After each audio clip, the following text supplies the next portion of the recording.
All right, welcome to another episode of Not Quite Strangers. This is a family edition, by the way. My name is Valerie Hope. I am your host, and today I bring two people. In this case, they're not quite strangers because they just haven't seen each other in such a long time.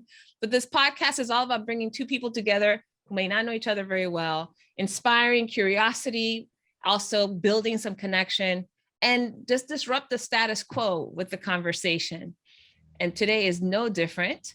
I have here my brother, Rolando Hope. All three of my brothers have been on the podcast. Rolly was the holdout, Rolando here. So thank you so much, Rolando. And one of the reasons that I thought, Rolando would be a good guest for this particular conversation is because he has so much passion for films and movies. And he's always talking about what he just saw on Netflix or Disney Plus or going to the movie theater. But it's deep conversation. Rolly and I could talk for hours. Most of the time I just listen because I don't watch that much. But he gets so enthused about it. And ironically, just a couple of weeks ago, I had a conversation with our cousin, André Cherigo. And André and I started talking about movies for some reason.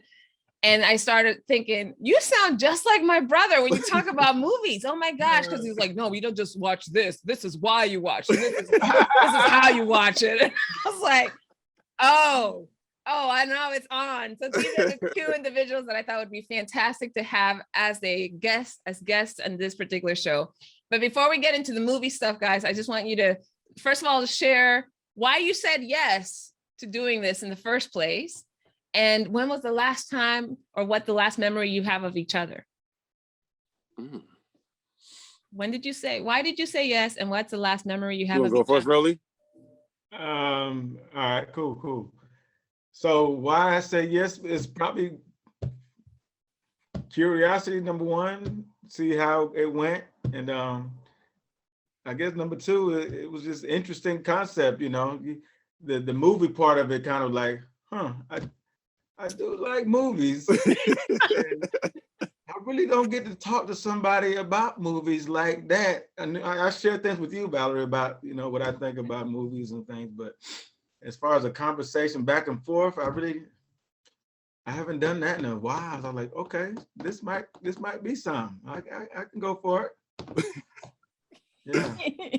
And last time I talked to André or had some time that we shared some interesting dialogue has been a long time. So yeah. Like years, right? Yep. Wow. Yeah. All right. So I'll piggyback right over that, starting with that point right there. I can't remember the last time. It's been a long time. So definitely that was one of the parts, definitely like, just being able to connect with my family. Someone I've spoken to in a long time, though, we see each other in other arenas, but that part also, definitely the part about the movies where I really don't have a lot of people that I can speak to, like how I like watch movies and how I intake movies and things I think about movies. Like I have like maybe one other friend. So I do talk to him about it, at different times, about movies. And then overall for me, I have interest in actually creating my own podcast at some point. Something that's been in my mind, something one of our aunts, Monica, she's constantly asking me, hey, when you got it up running, when you got the idea, so it's been something that's been in my mind about doing. So just being on it, I'm going to take it as like a learning point to see how the formatting would go, like how you play out and how you construct a actual podcast, and hopefully I can utilize it down the road, when I finally get to the point of saying I'm a, really push forward and try to see where I could take this or see how I could start it up and then go from there. So that was my curiosities in that. Hey, anytime. I'm happy to answer any questions. This is a little different format. And, I said earlier, this is a time of year where a lot of people get together with family, especially family they haven't seen each other for a while, or perhaps haven't really connected in meaningful ways for a while. And André, you and I last saw each other. It's been about 3 years. 3 years. Yeah, 3 years. 3 years when you came to Ricky's retirement ceremony in Virginia. Rolly, you weren't there. So it must have been, the two of you must have been like at least 10, 15 maybe years since you've seen each other? Yeah, More? yeah, face to face. Yeah, probably might be more than that. It might be more than that. Yeah, maybe more than that. Wow. Okay. So this is like not quite strangers. You know each other, Yeah, but you haven't exactly. really talked. It fits the concept. Fits the concept. So let's start with the movie piece. I think that's probably a quick, easy connection right now. What is it about movies that has you guys so enthused and passionate? I'll go first this time, bro. Go ahead. For me, you know, I'm like growing up as a kid, like that's one of the things that I grew up doing, watching TV, watching movies, sci-fi kid, drama, like everything. Scary movie thrillers, like I had all that. And so, and as I got older, all the way up to the point of now where I watch movies and now I can literally sit down and watch a preview and depict how that movie probably is going to play out. You know, to that much detail. When I like, I'm not watching that. I could wait till I gets on like DVD or something like that. Like that's how much it is. Like, because I remember I know just talking just thinking about it the other day, a couple of weeks ago. I actually Googled the actual type of characters that they usually played out as the like protagonist, antagonist. And I wanted to list those out for myself to see if I had the right ideas of what I look at when I watch movies. Because movies, if you realize that movies are always played out kind of the same way, no matter if it's thriller, suspense, drama, love, sci-fi, whatever. Well, sci-fi is a little different because you can go up and down with sci-fi because it's fictional stuff most of the time. But with the other genres of movies, you always have the same type of character formats. So when I watch movies, I can pretty much figure out the movie from either the preview, and as I start watching the movie, I can pretty much figure out who's going to do what, who's going to be this person, that person, to the point where I'm like, overall, it was okay. Oh, that was a good one. Sometimes, so it's like down. So like that's for me, it's like I can detail it to that point. And then also, I look at like individual character or individual actors, and see their progression over time. As like in the black form of black actors, like when I have that conversation with people at times, they support black actors, support black movies and stuff. And I'm like, I don't agree with that because like, I look at it as Denzel's as like for us, like a male black actor.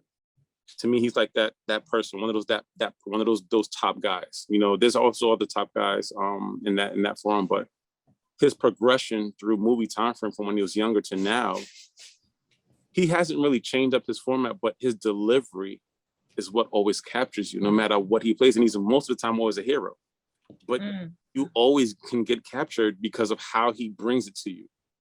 And it's the same style, but it just draws you in like, yeah, Denzel. Yeah. He got that persona in there, that draws you in, and if you look at that, you realize that he's not really playing that many different style characters, but it's the way he does it. So, that's for me how I look at, movies. I detail the different things about movies, how it's going to play out, how they could have probably changed the script a little bit to make it a little more suspenseful or this and that, stuff like that. So, it's a form of entertainment, just like reading a book, but you see it visually, so when it plays out, you want it to draw you in, just like you would read a book and the books draw you in. It should have that same feel, just that you're just seeing it visually, not reading it. So that's for me how I look at things. Rolly, I saw you nodding. Yeah, I agree. I think after watching some movies for so long, so many of them, you have the I guess it's like a blueprint for a movie that's that the director or the writer has in mind. And I've never written one myself. Have you ever tried writing a script or something, André? I've never tried writing a script at all, but it's not as easy as it sounds, even though you No, it's not. But I mean, after a while, I think as people who watch film with that kind of detailed eye, we kind of get into the mind of a writer in a way, because we kind of see what they might have been trying to accomplish as they're doing it. So after we watch so many of them, we're kind of like, okay, we can quote unquote, we can write the movie out to the end without even watching the whole thing sometimes. Now, a lot of the writers, what they're doing now, which I like, is they're flipping characters, like the guy that you thought was the good guy in the beginning, like flip during the movie into the bad guy, or you, whoa, I didn't see that coming. Try to keep us people that watch movies the way we watch them, it keep us interested. Now, okay, now we got a movie. Yeah. Now we got us a movie here. Ooh, I love that one, especially the character change colors. Whoa, what is this? Oh, okay, I'm leaning in a little closer now. Oh, you done dazzled me.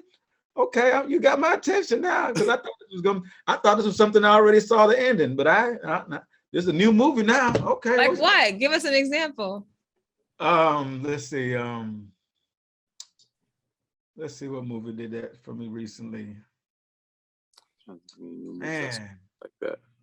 I probably can't think of one off the top of my head, but it's, there's moments in movies where, like André was saying, you kind of thought you had it figured out until you just sideswipe with something like, whoa, I didn't really see that coming. That was a smooth little unexpected move right there. Like, whoa. Yeah, that's like when you're playing chess and you figure, you got the game sold up, like, okay, 10 more moves. And then your opponent does something just, whoa. Hold up. Now I gotta restart this. I'm basically gotta start over now. Like, hold up. You done took all my wind out. Let me. I think good writers can do that for you, because you think about it, it is entertainment.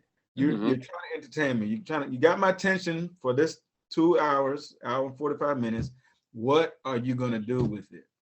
You have a responsibility as the writers, and then after the writer comes the people that the performers. They have a responsibility for those 2 hours to show me something, change my mind about something, inform me about something, or just entertain me. But it's a responsibility, and the ones that do it well understand that role they have. That's why Denzel brings it. When he brings it, he shows up. Tom Hanks, they bring it. Morgan Freeman, they bring it. They know what they're expected to do, and they do it so well that everybody recognizes that they do it well. Everybody knows they're good actors. You know what I'm saying? All right, I have a question, because one of the reasons this topic came up, André, is because that weekend that you and I talked, I was watching Matrix, the trilogy, and I was like, I'd watched them before, but this time I was like inspired to watch them like a student. But then you and I talked, and I was like, I didn't learn anything. Clearly. So I'm curious, when you think about a movie or movies that the two of you have watched, that you're like, people are just not getting it. This is what this movie is about. Like, what's a movie that kind of gets you like, y'all are not looking at this the right way? Give us some movies that. I mean, well, you could use the Matrix as you mentioned it already. Like, so the Matrix is fictional stuff, right? But there are messages in the movie they're talking about reality and people's perception of reality. In the Matrix, in the movie itself, is basically saying that people are living in a digital world, right? And a lot of things that, as they depicted Neo's character as, when he found out, like, he's living in a digital world, he's not living like a living full life, right? He's an actual, like, he's basically being used as a battery at what point in the movie, right? And then when he gets to wake up out of it, he's like, wait, this is the real world? Like, the real world is not, all the stuff I've been doing, going to work and all this other stuff, So, but as you go through the movie, like, there are certain messages about reality. When you mentioned about the spoon, when he was in when to go see the Oracle, and the little kid is, the real question is there when it's not really there? Yeah. So, there's different things about it that you got to capture, but sometimes a lot of people don't really look at movies like that. They just look at it as what it is. So when you look at it as what it is, sometimes you won't understand what they're trying to explain to you, or what they're trying to show you in that movie. Yet there are messages in certain movies, and that's one of the movies where it's like, we are living in a world of, not everything what you see is what's really what it is. What I'm saying? There's more things behind the scenes and stuff like that. So, but like I said, it's all about how people take in what they're seeing. Not everybody, has that eye or looks at movies that way. Some people just look at it and say, oh, action, and now that was a real good action movie, as the special effects in there that was like a breaking point in special effects, kind of sort of, when that movie came out. As you saw, like, when people were doing a lot of different skits and comedies were used for the special effects that they use in that. You know, it was a breaking point in meeting that sense of how they depicted that movie. You know, and the action scenes were pretty good. You know, it just showed that they created another level of sci-fi. You know, level of things that they can movie. So it was like a breaking point. And then after you see it, you notice from that point on, other movies played out that was action wise. In that, you saw a lot more of the movies in that kind of where they was doing a lot of flying and jumping and stuff like that. You know, so. It opened up a doorway to new other areas of showing movies, you know. So, but like I said, it's really about how people view it. I mean, everybody takes in movies and books even differently. You know what I'm saying? So, what's that movie you waiting for, Andre? Like, is there a movie like I'm waiting on a movie about this, or somebody take this idea and do something with it? Is there a movie you waiting on to see, like that somebody comes up with? Unless you've come up with something that no, I actually don't really look at it like a movie that I'm waiting for. I was also going to reference to The Matrix when they did the part 4. I'm like, I'm just curious to see where the storyline is going to go with this one. Yeah, right. But the way that ended on the last one, it's like, okay, cool. Yeah, it left a doorway for a possibility to another one, but then sometimes the time frame it takes to get to that next one, which this one was a while. Yeah. It's like, okay, sometimes that time frame is like you missed the time frame of doorway to make it a good movie. You know what I'm saying? Yeah. So, but Keanu Reeves is actually a pretty decent actor, pretty good actor. Like he actually definitely stepped up his ways as far as like, especially with action. He stepped his ways in an action movie. So, I don't think I really have one in that sense of what I'm waiting for. But just even as a, when I think about the Marvel Cinematic Universe, them creating that and into 22, 23 movies, which is from a comic book, was like really cool. The way they put it together. So, even thinking about that, it's like, wow, I did a storybook in live TV, and nobody really, kind of puts that together, that all of those movies connect to each other and they keep going. So it's pretty cool. I things like that, I like the idea of that, I like the concept of that. So to keep going with that, where, in that area, I think they're gonna just keep going. I don't think there's an ending point to it, at all. And my friend she's bothering me as I'm talking to y'all about it. But yeah, I don't think I have a particular, like, I just like the ideas of what you can do. Like, they left a doorway to saying that's like an endless possibility of connective movies. And I think for me, I know that's the first time I've seen that done. And it's the first time it's really been done in the movie cinematic universe, period. And I think it doesn't get enough credit for that, because even with those movies, they had actual different directors in each of those movies for the most part. Like as far as Black Panther was a different director who was a Black director, and he did a great job with Black Panther. Opened up another doorway, especially with it being a majority of a Black cast. I think it was a really excellent way to connect that, actually putting somebody else on the platform to show their capabilities. So yeah, I just like that. I just like things like that, just thinking out the boxes. Like I said, I don't have a particular, but yeah, I just like the idea of that, how they put things together. And I hope that, it keeps, adding doorways for people to do different things, different actors to show their skills and, what they've been able to do and create over time. Yeah, that's true. I never really looked at it like that, but you're right. Each one of those movies kind of like, they continue on into the next one, and they, like you said, unless they stop, they don't really have to stop. They can keep coming with another something, another story. That is neat. Yeah. Like, and that's for me, that's big for me, because I was a comic book head growing up. So that storyline is like, to see it playing out like the way it is. It's not exact, but it's enough in the way they can do it live that it's like, wow, that's so dope. That's cool. Rolly, how would you answer that? What movie are you waiting for, or what topic are you waiting for? I like the ones that get your mind engaged. And like I said, I watch a movie. I grew up in front of the TV, so I watch movies a long time. I think I know kind of like the blueprint of what a good movie looks like. How I feel at the end of a movie to determine, yes, thumbs up, or how to determine, nah, it didn't quite do enough for me. But that's just a personal opinion thing. Yeah, I guess I'm waiting on something just I like sci-fi for some reason, because sci-fi you could always, you can make reality, you could always alter reality in sci-fi. So that's that extra wild card that a sci-fi movie can do for you. Mm-hmm. All the other movies, they have to be based off of a reality type of idea. Mm-hmm. All the other suspense, thriller, horror, except for horror. I guess you can mess around with horror too. Yeah. The mysteries, the suspense, the thrillers, the actions. There's some kind of a reality that you have to be grounded in, set, Yep. rooted in, to be Yep. able to identify to that movie as you watch it.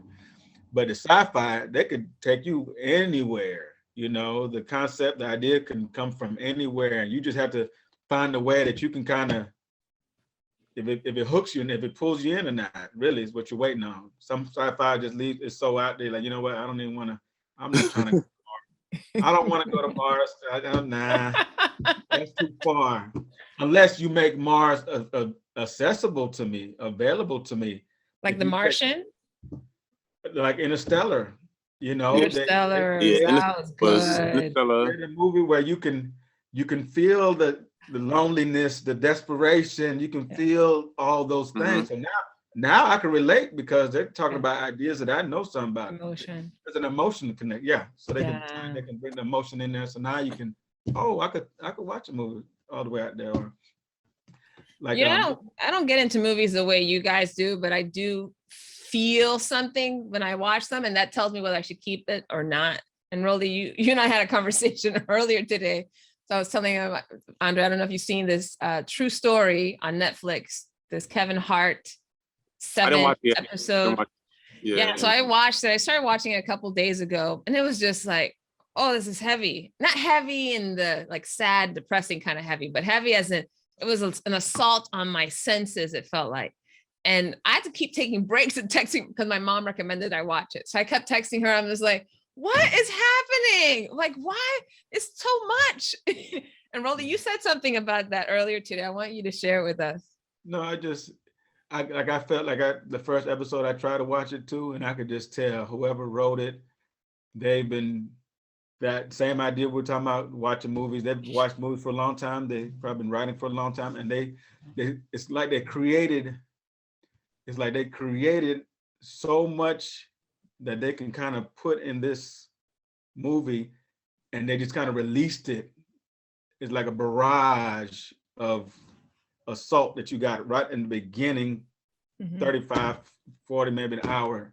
It was subtle, but as a movie watcher, I noticed that, whoa, they put a lot of information, a lot of stuff out here real soon, so they can capture your attention. And I just felt like, you know what? I think this movie's gonna probably have me too involved and feeling up and down, and it's gonna take me on a roller coaster ride. It's like the movie in the beginning of the hour, it showed me like a big, like just like that, a big old amusement park of things. I noticed it, and I was like, hold up now. I've never been here before, and I see all the different rides. I think they're gonna try to get me to ride each one of them. Look, whether I like heights, whether I like the dark, whether I like going into water, it doesn't matter. I'm gonna have to ride each one of these. So I gotta decide. I'm not going to this amusement park. I'm getting back in my car. So I didn't watch it. Yeah, I didn't watch it. I watched all of it, and you're absolutely right.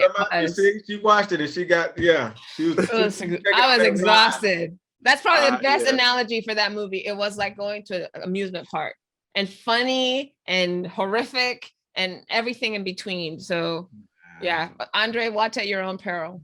I gotta check it out. I heard about it. I ain't check it out yet. What'd you hear? I heard it was pretty decent, but like with me, as far as hearing people's thoughts about movies, I just take it for whatever they told me.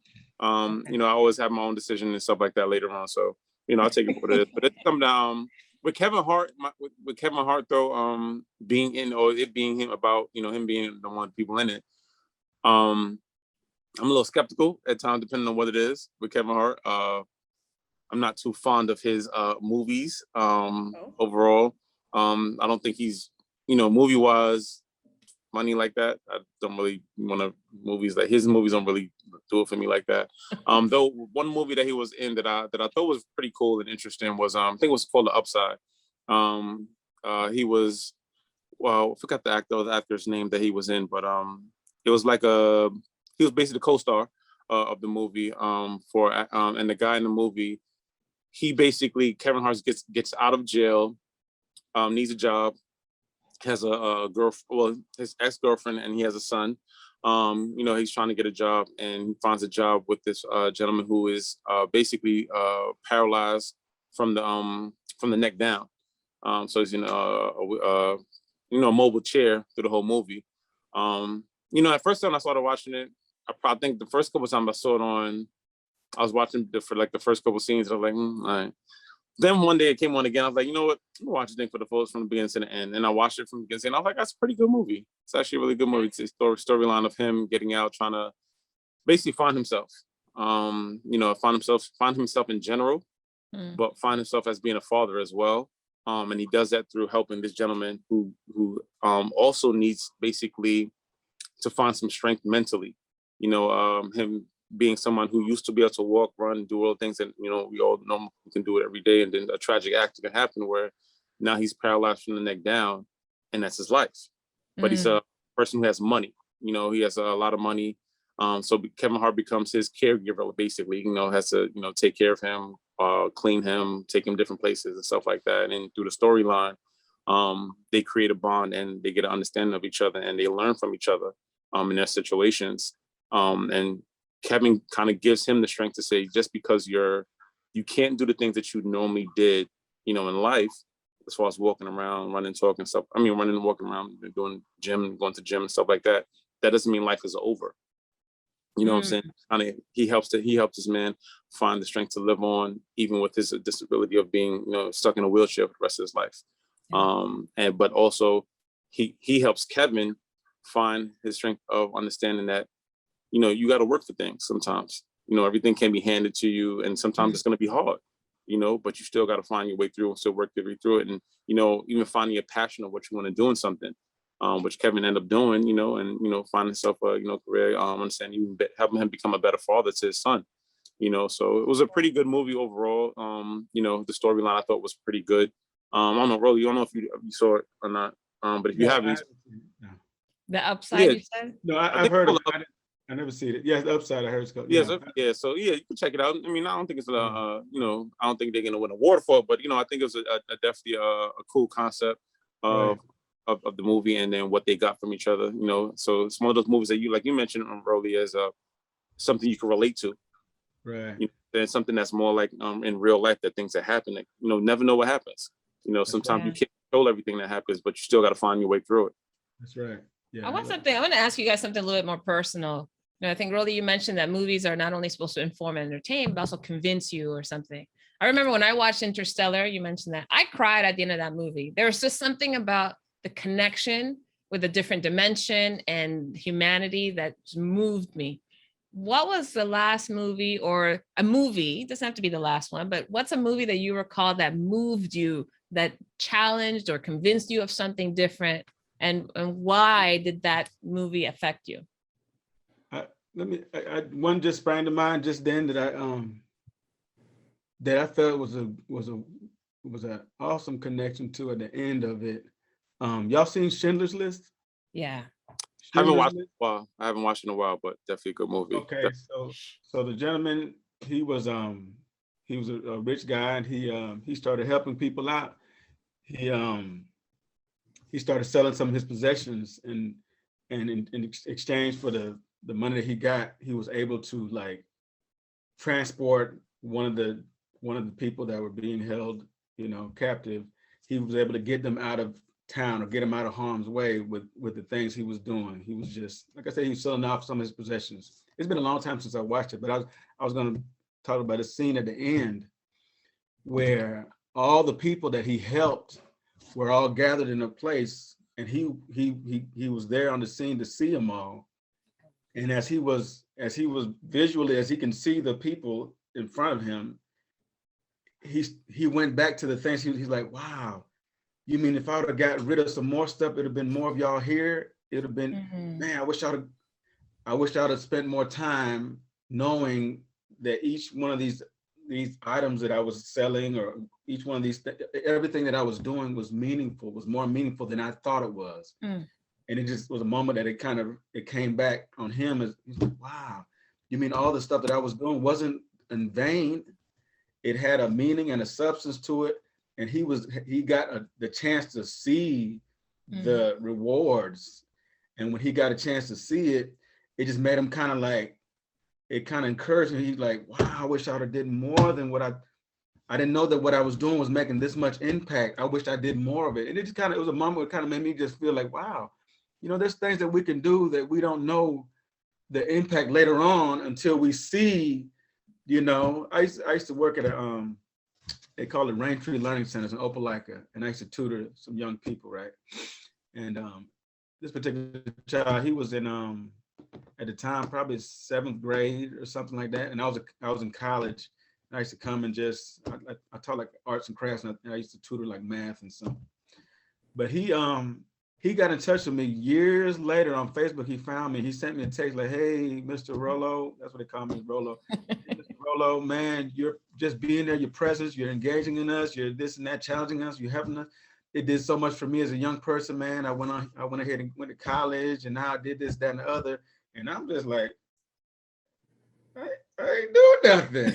I was just trying to help, it was a summer job kind of thing, situation where I was just trying to, at the same time I knew that being there as a, young Black person and, in the midst of younger Blacks, I knew I was going to be an impression on them, especially going to college. And this was in the projects, right? But at the same time, I didn't know how that one person felt about me until he revealed it to me years down the road.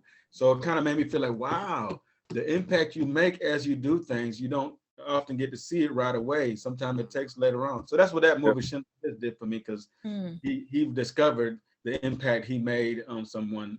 And no, he couldn't go back and do more earlier, but he got a chance to see it, and just him thinking that, wow, this was meaningful.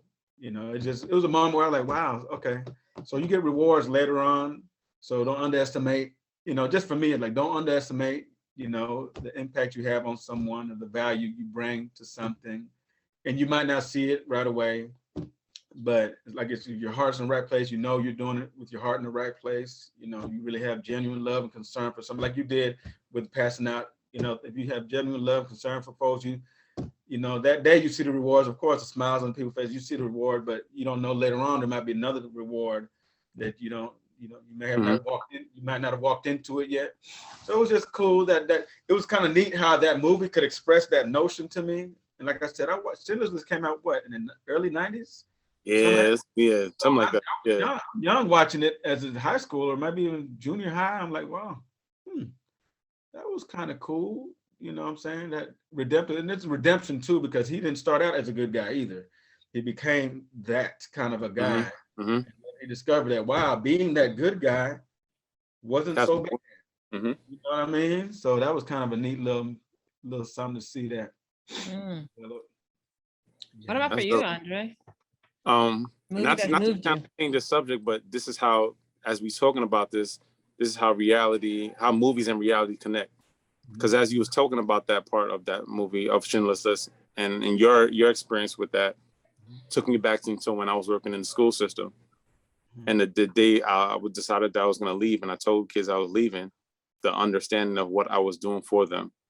My last day working at the school is when I really truly understood what I meant to these kids. I saw the truth behind all the things I was doing for them. And just like how you said, Rolly, like, I'm thinking I'm just doing my job, hey, go to class, we could do this, and I'm in the classroom with them, make sure they're doing it. Oh, leave me alone, Andre, I don't want to go to class, tell them all the things that you're supposed to be doing.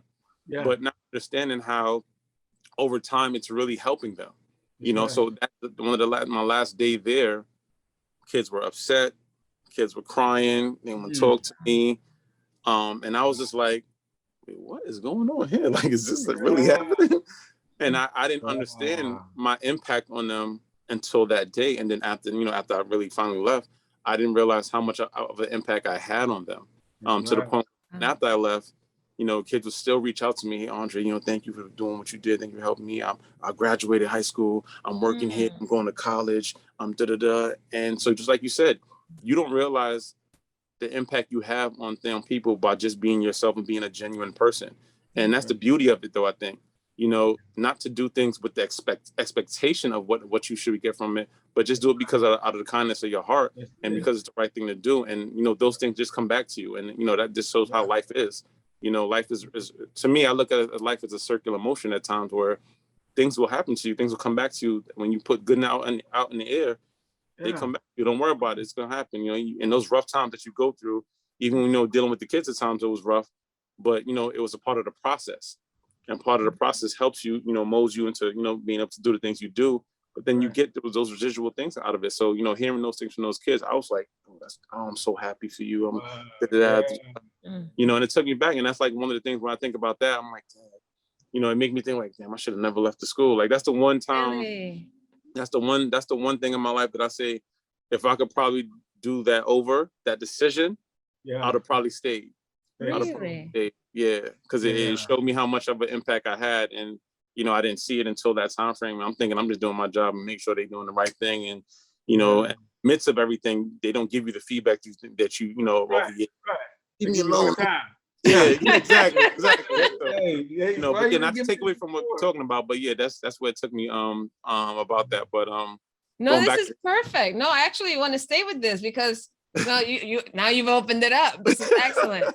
Because one thing both of you have said now is that you've had an experience where somebody's come back to you and said, this is what you meant to me. This is what you did for me. And you had no clue that anything that you were doing, you were just being yourself, doing things that you thought were the right thing to do, had such a profound impact. So I'm going to flip the tables. I want to hear now who's someone who maybe doesn't even know this yet, but who's someone that's made an impact on your lives that, there's one thing they said to you or something they pushed you to do or anything that really made a difference that you would acknowledge. For me, I could probably say, I know for a fact, there's two women and two men that I always, like when I do things, it's like always in my mind, like I want to make sure I'm making them proud, and it's two women managers I had when I was working in my time at DOF at that city agency. Two different managers that I worked with that provided me with information and knowledge to help me continue to grow to be where I'm at now, where as I'm a manager now in my current role, it helped me be good at that. For my first time. This is my first time managing an actual team of staff.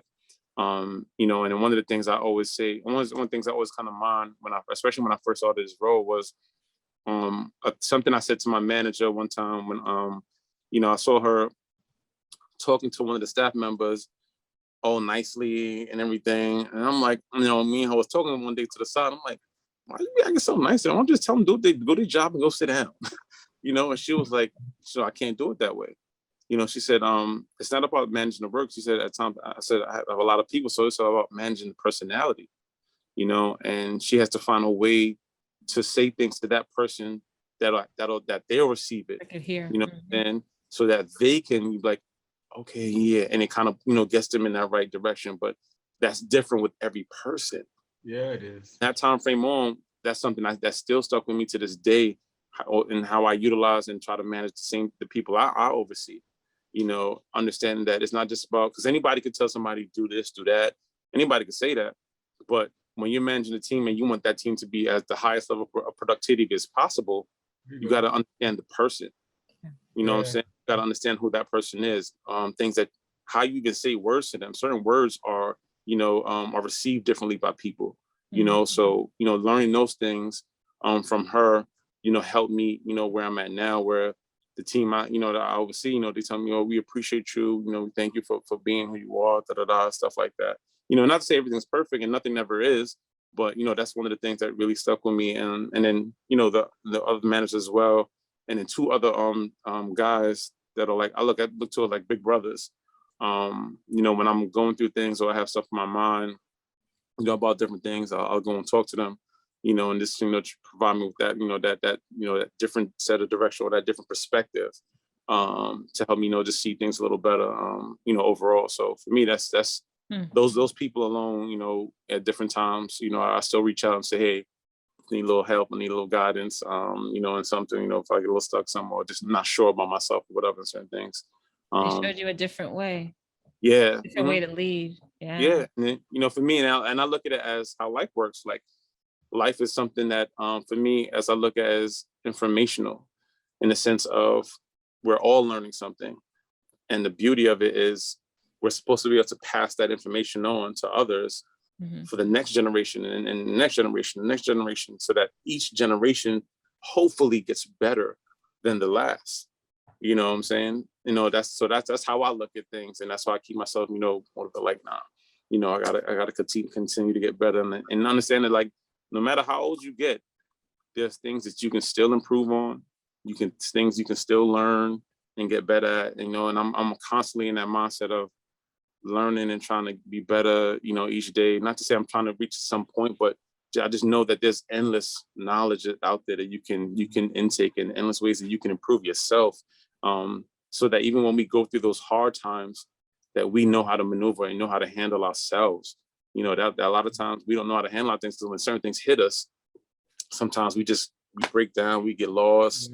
We don't know how to find our way and stuff. And, the more knowledge you have about things and about how life works and the ups and downs and how to maneuver through it, that helps you gauge and how to, you might get down about something, but then you're able to pick yourself back up and, like, let me get this moving. Just got to figure my way through it, So that's kind of, for me, how I keep everything in perspective and, keep myself going at times. Rolly, what about you? Yeah. Oh man, there was a lot of good examples that I draw from. There's some bad examples too that I draw from. There's wisdom in all kind of areas, in life. You just gotta extract from, that opportunity. How you gonna?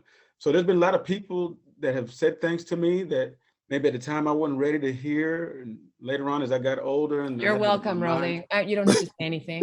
I know. You've been a good example as well.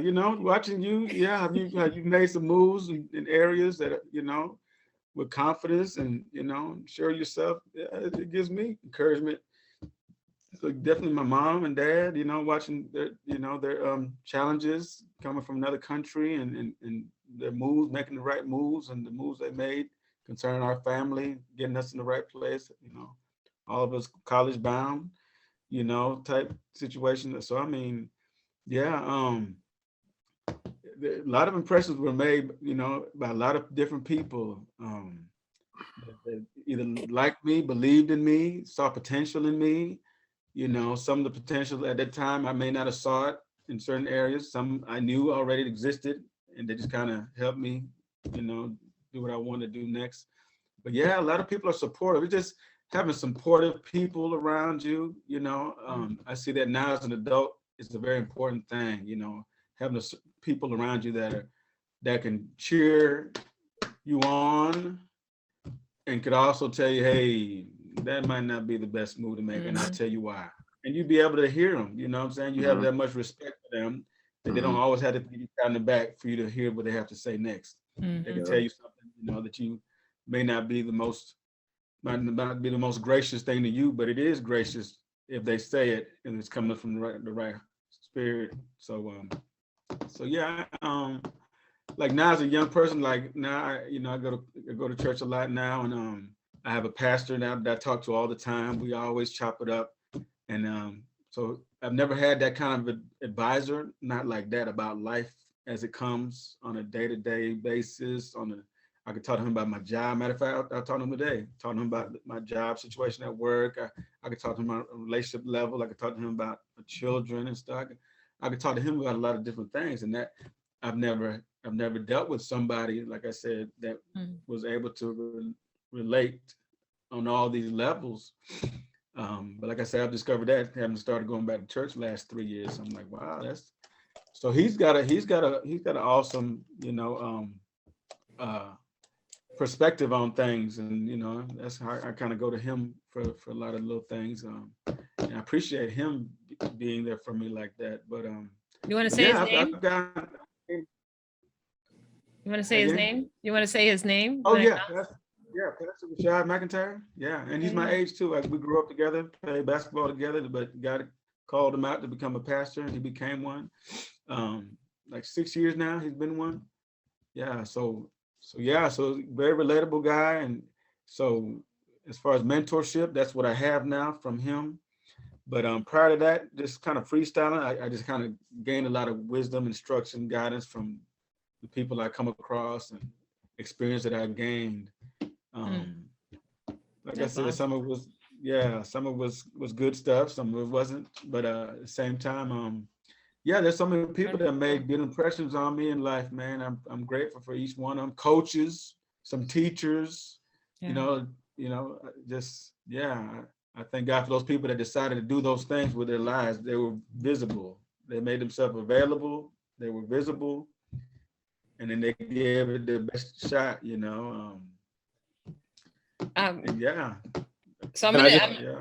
want to change the subject. What? Let me just pick it back up one thing and just add one thing to that for what Rolly said. And the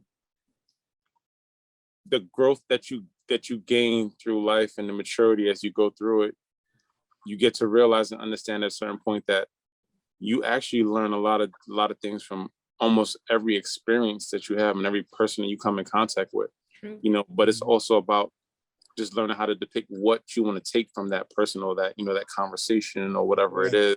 But there's always something to learn from something and somebody. And that's where the growth is. We realize, like, just learn how to extract what you need from that person or thing that happened. So it's actually it's an endless stream of information that's out there that's just coming to you. You just got to know how to, look through it and sift through it to see what helps you do whatever it is that you need to do in life.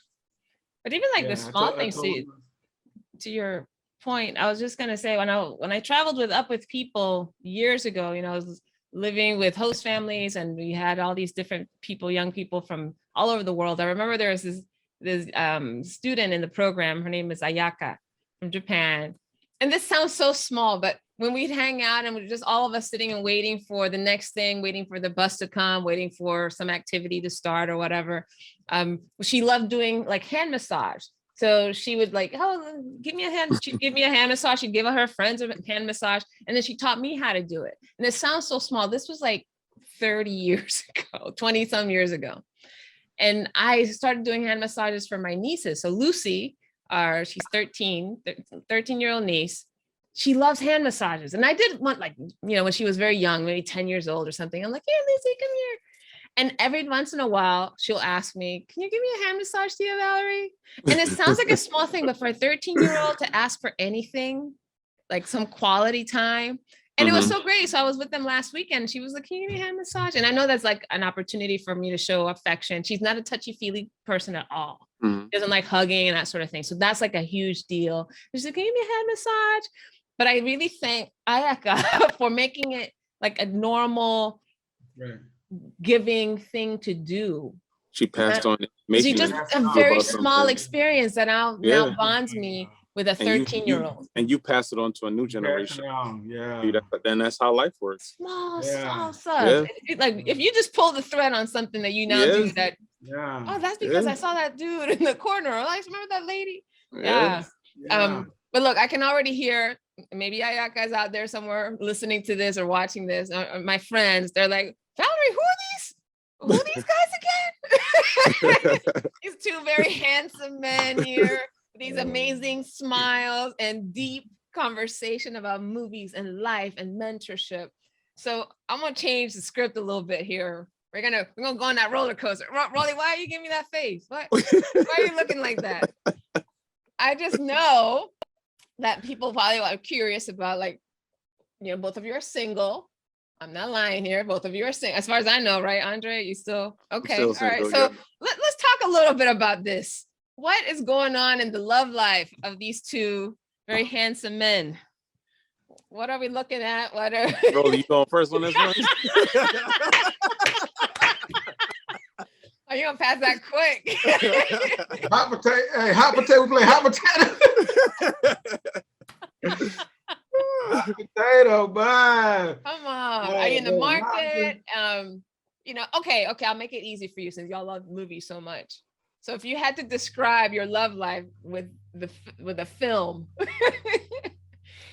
or a character of a film, who might that character be, or what film would that be?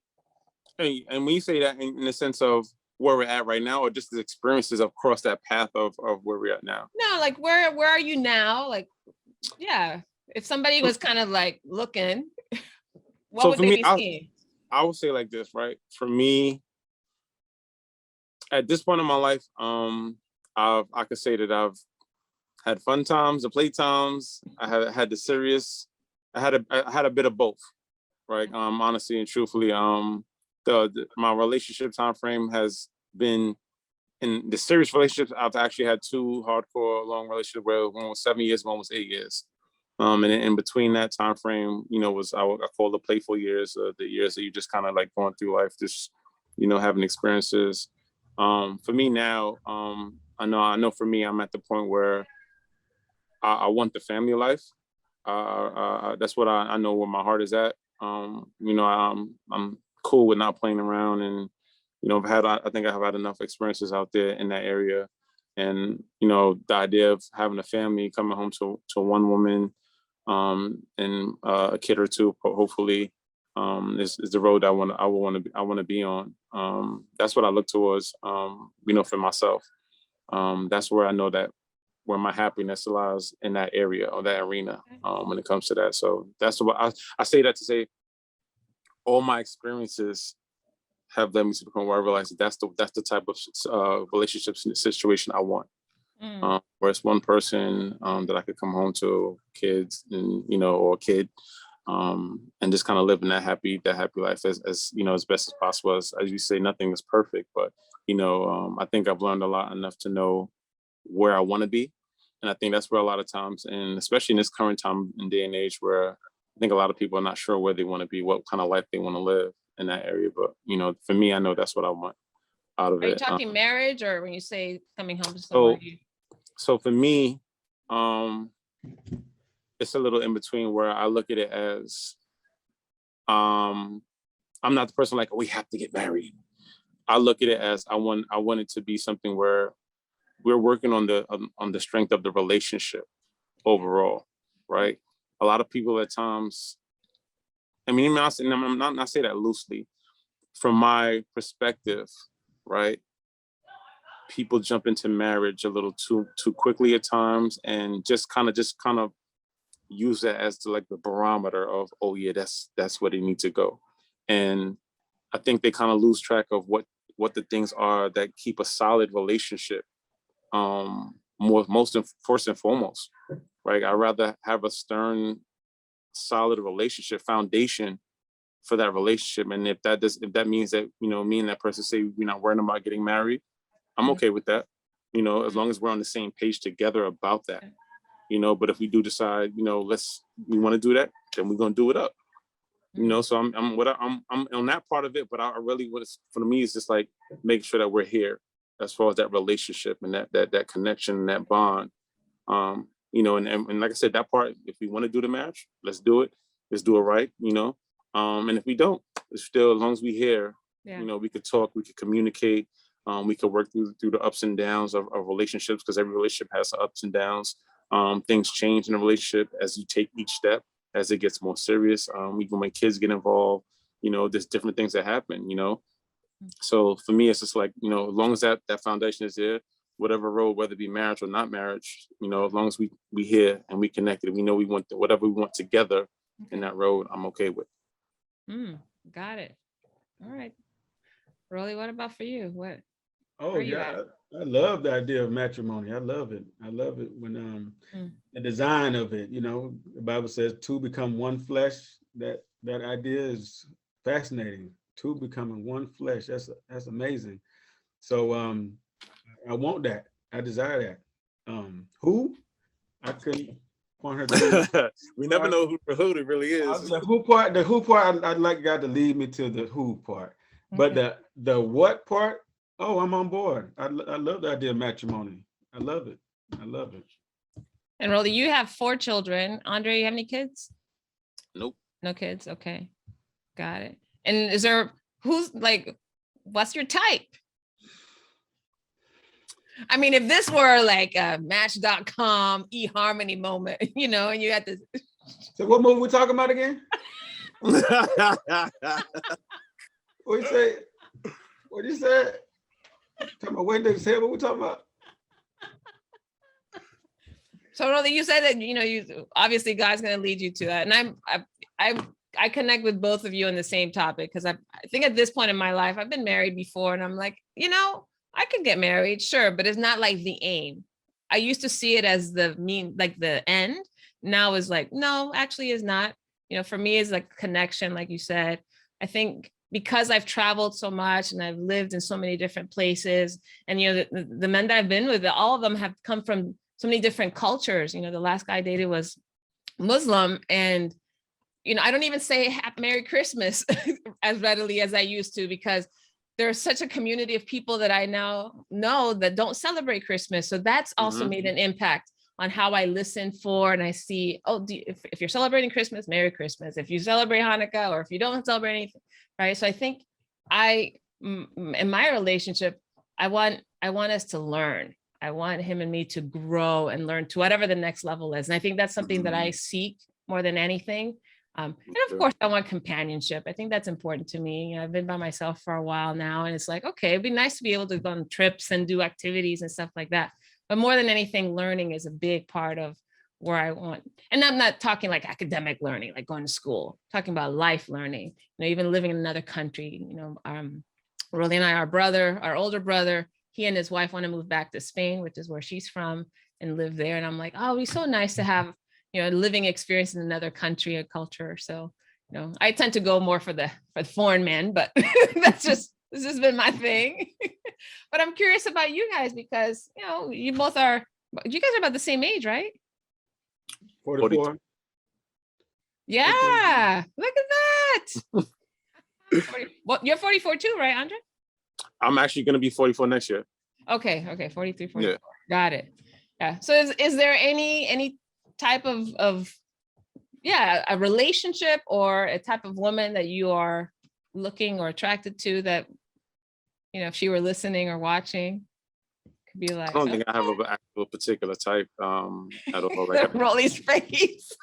I don't think I have Rolly's like, I don't want to talk about this. Can we move on back to movies, please?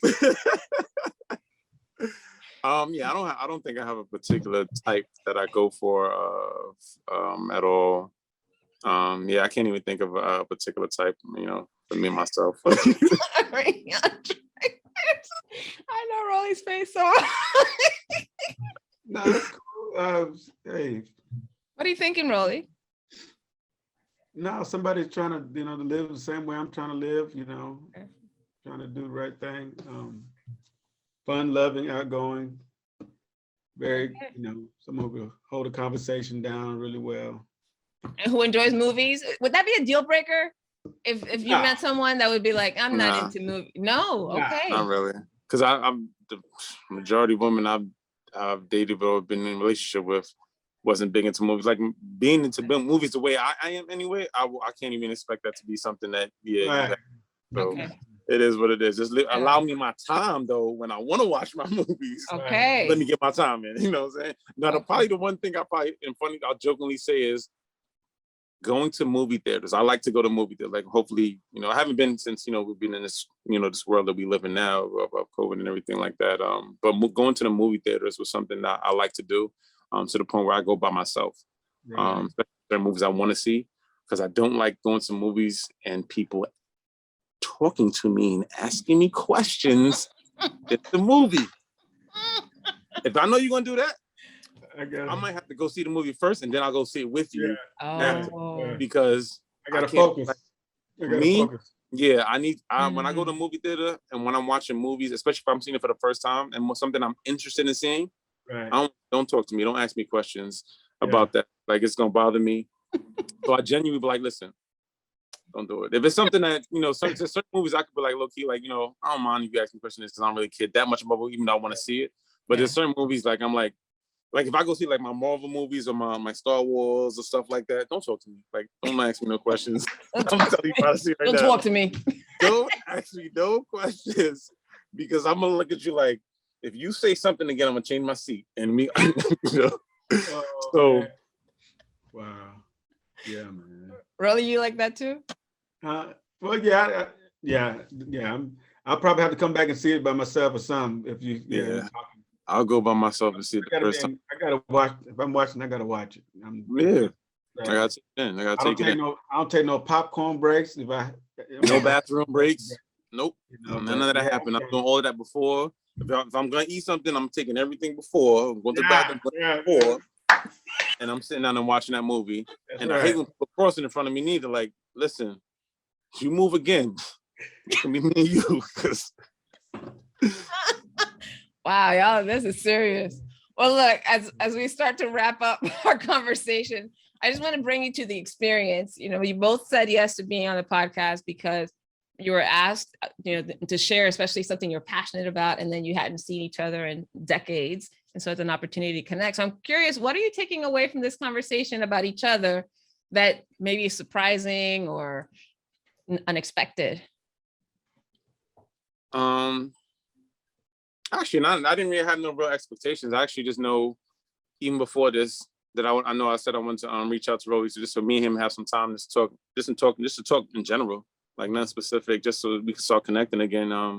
Overall, like I know that I had that interest even before hearing things that a lot of things we have in common already. So far, some of the conversation we already had. So, just no expectation for me, but I just know, I just want to make sure I reach out. We just talk, just catch up on things,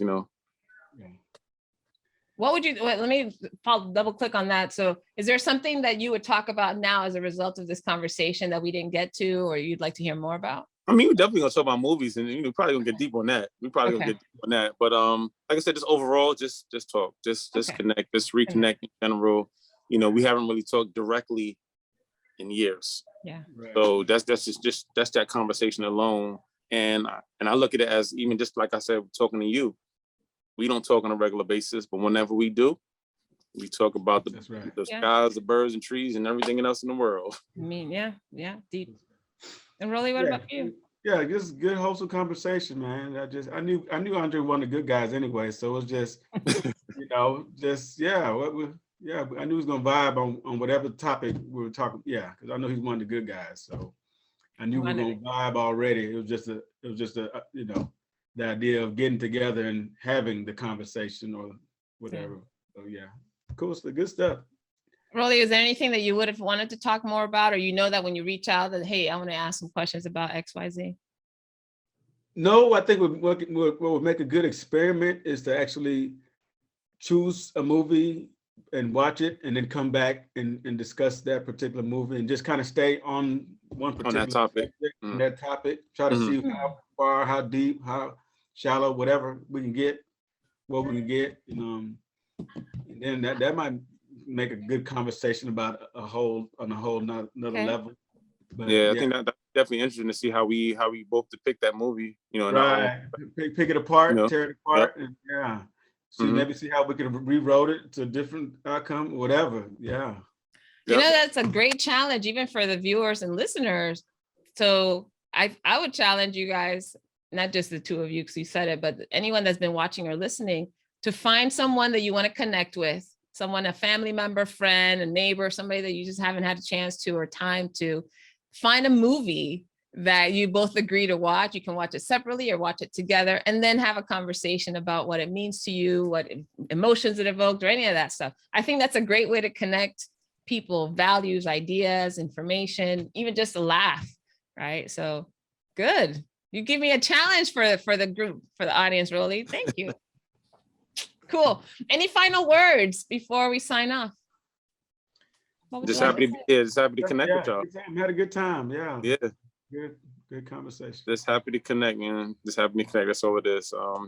Tomorrow's never promised. So just every time you get a chance to connect with anybody you care about, anybody you have respect, love for, at any point in time, for me is a great thing. No matter what we're talking about, we be talking about the paint on the wall. So. Nah. Last movie recommendation for the listeners and the viewers. One movie recommendation. Must see. It's a little hard for me because there hasn't been that many movies I think right now that I'll be like, yeah. The only thing I'll probably say, and it's not kind of a true story, and it's kind of still recent. The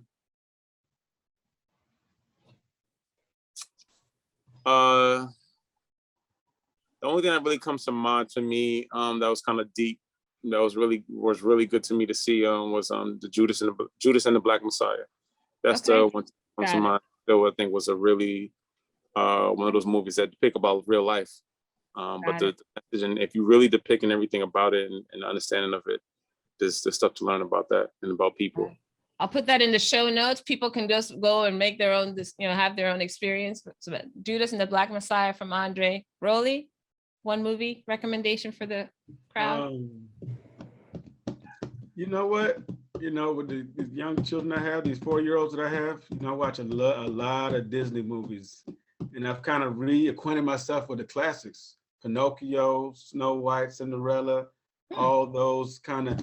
And I would recommend somebody just go back in time, man, and watch one of those Disney movies. There's some pretty good stuff you can get out of those movies. Like, I'm like, wow, there was some pretty good writing, man. Some good topics, some good lessons in that, that you'll find in the little Disney stories. You'll be surprised. Yeah.